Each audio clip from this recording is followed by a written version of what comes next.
Dans cette vidéo, on va comparer un petit peu différents limiteurs du marché. Donc vous allez voir que j'ai exporté plusieurs fois la même partie d'un morceau en ayant réduit la même quantité de dB. Vous allez voir que j'ai fait deux tests. D'abord un test, on va dire relativement courant, où on va réduire 2 à 3 dB, et un deuxième test où là on va aller dans les extrêmes et on va réduire une dizaine de dB. Donc évidemment c'est pas du tout ce qu'il y a à faire normalement en mastering, mais là c'est vraiment un petit peu pour voir la réaction des différents limiteurs et pouvoir les comparer par la suite. Donc comme limiteur, on va avoir le Fast Limiter, qui est un limiteur assez récent, créé par Focusrite. Donc ici, il va être sur le neutre, plus type électro, et on va avoir un gain de 13 dB avec un level match pour comparer aussi avec une version sans limiteur. Donc le Fast Limiter, c'est un limiteur assez intéressant. En fait, c'est un limiteur qui peut s'adapter automatiquement à votre musique. Vous cliquez sur le bouton Learn qui se trouve en haut à gauche, et il va vous mettre des réglages directement automatiques en fonction de votre musique, et vous pouvez aussi choisir si vous voulez un mode plus moderne, neutre ou agressif. Pour l'instant, on va rester sur neutre parce qu'on va le comparer avec les autres limiteurs, donc on va essayer de prendre les fonctions les plus neutres de chaque limiteur. Ici, malheureusement, on n'a pas la possibilité de personnaliser l'attaque et la release. On peut juste mettre fast, slow ou auto. Donc pour l'instant, je vais laisser en auto ici. Ensuite, on va avoir le Smart Limit. Ça doit faire moins d'un an qu'il est sorti. Très très bon limiteur. Il a fait beaucoup de bruit quand il est sorti. Donc pareil, ici, on va avoir un gain de 13 dB en constant gain. Donc le level va être matché. Toujours pareil. Comme le Fast Limit, lui, il a une fonction Learn qui va s'adapter pareil à votre musique en fonction des réglages que vous lui dites, par exemple le style, etc. Donc ça peut être intéressant. Ici, il a quelques fonctionnalités en plus. Je vais pas ici rentrer dans les détails pour l'instant. Je vais laisser comme ça. On va avoir une attaque de 200 ms et un release de 100 ms. Ensuite, on va avoir le Pro L2. Donc classique, celui-là, vous le connaissez sûrement. Donc pareil, je vais lui mettre une attaque de 200 ms pour matcher un petit peu avec le Smart Limit et le Fast Limiter, et un release de 100 ms. On va le mettre dans le style moderne, qui est le style de base quand vous ouvrez le limiteur. Et pareil, on va mettre un gain à 13 dB. Et on va venir matcher le gain en appuyant sur le 1 pour 1 qui se trouve ici. Dans le quatrième et dernier limiteur, on va avoir le Ozone qui va être ici en mode IRC4 transient. On va mettre un gain de 13 dB.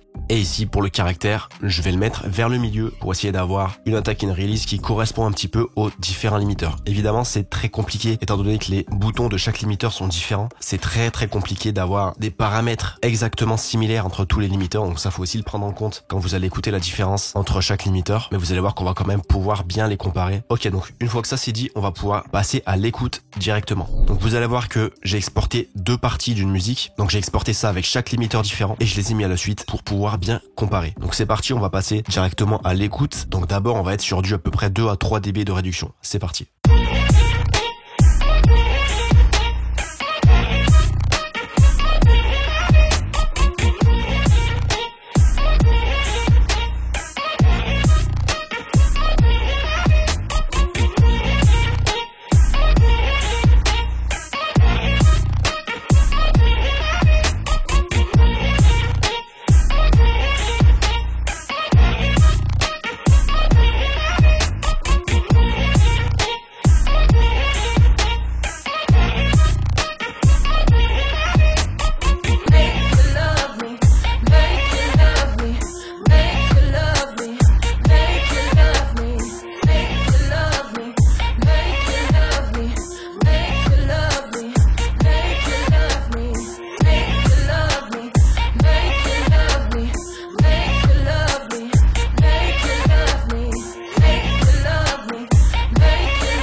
En deuxième écoute, cette fois-ci, on va avoir un gain augmenté à 20 dB sur tous les limiteurs, donc on va avoir à peu près une dizaine de dB de réduction.